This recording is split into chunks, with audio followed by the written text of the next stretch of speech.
Bonjour Monsieur Chaise. On Bonjour. va discuter un peu de l'avancement des différents plans d'aménagement numérique du territoire. Il y a eu quand même des incontestables avancées ces dernières années, j'ai l'impression, sur ce terrain. Quels sont les points un peu de blocage qui restent sur la couverture numérique aujourd'hui? Alors oui, vous avez raison de dire qu'il y a des avancées qui ont été significatives, puisque l'ensemble du plan France Très Haut Débit que nous réclamions en complément depuis des années a été finalement comblé par le plan France Relance, donc ce qui est plutôt un bon signal. Donc aujourd'hui, la totalité du financement doit permettre donc de régler le fait de pouvoir irriguer l'ensemble de la France à l'horizon 2025 en fibre optique. C'est assez exceptionnel. La France est aujourd'hui le pays le plus fibré en Europe et ça devrait rester donc un pays finalement avec un taux d'équipement en numérique assez exceptionnel.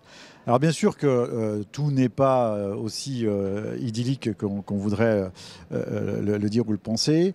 Il y a effectivement des points de blocage qui restent donc évidents. Alors des points que j'allais dire qu'on pourrait dire anecdotiques.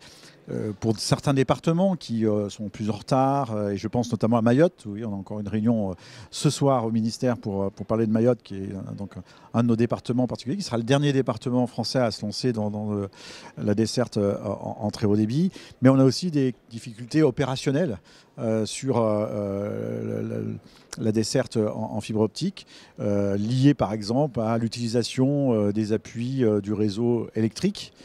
Sur lequel un travail a été réalisé depuis maintenant plusieurs mois et qui devrait déboucher d'ici la fin de l'année à un nouvel arrêté technique qui va faciliter donc l'utilisation de ces supports et donc accélérer encore la desserte en fibre optique.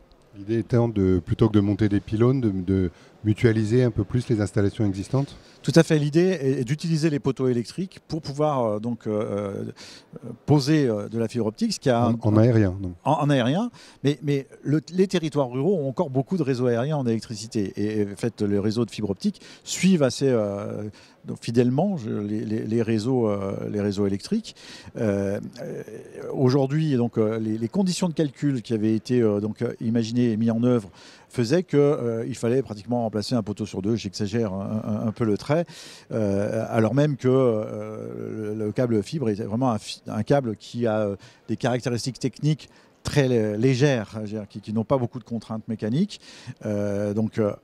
Il fallait donc néanmoins trouver les rédactions et mettre en place toutes les garanties pour à la fois Enedis, qui est le gestionnaire principal du réseau électrique, mais aussi les opérateurs télécoms, afin de faciliter donc cette pause. Et on y est arrivé, j'allais dire, aujourd'hui avec un accord qui associe à la fois les collectivités qui sont propriétaires des réseaux électriques, Enedis qui en est le gestionnaire, et les opérateurs télécoms. Alors justement, dernière question, l'AVICA et la FNCCR ont publié tout récemment un communiqué concernant le service universel. Quel était le message que vous aviez à faire passer sur ce sujet? Alors, le message à faire passer, c'est que il faut absolument que on ait un service universel. Le service universel s'est arrêté le 18 octobre 2020.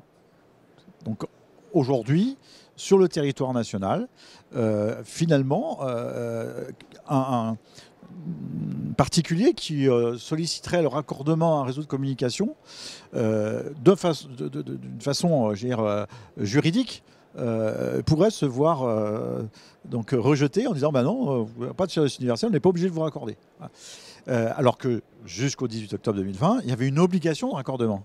C'est le service universel de communication électronique, qui était à l'époque le téléphonique, était un service universel qui imposait à l'opérateur de raccorder tout à chacun qui en faisait la demande. Comme pour l'électricité. Comme pour l'électricité, comme pour l'eau, comme pour donc, les services essentiels. Donc ça n'existe plus.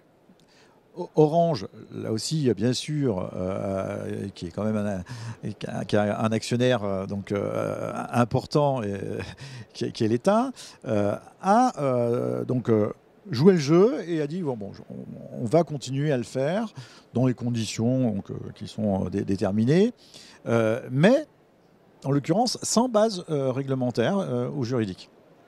Donc, comme demain, je vous disais qu'on va passer d'un réseau monopolistique à des réseaux qui vont, en fonction des territoires, être portés par tel ou tel, eh bien, il faut bien qu'on puisse avoir un cadre réglementaire qui s'impose à l'ensemble de ces gestionnaires de réseau pour que l'ensemble de nos administrés soient donc raccordés et puissent disposer d'un service de communication électronique. Donc c'est vraiment quelque chose d'indispensable qu'il faut réinventer parce qu'on a changé de paradigme et évidemment on veut avec aussi d'autres services que sont les services du très haut débit qu'on n'avait pas jusque-là.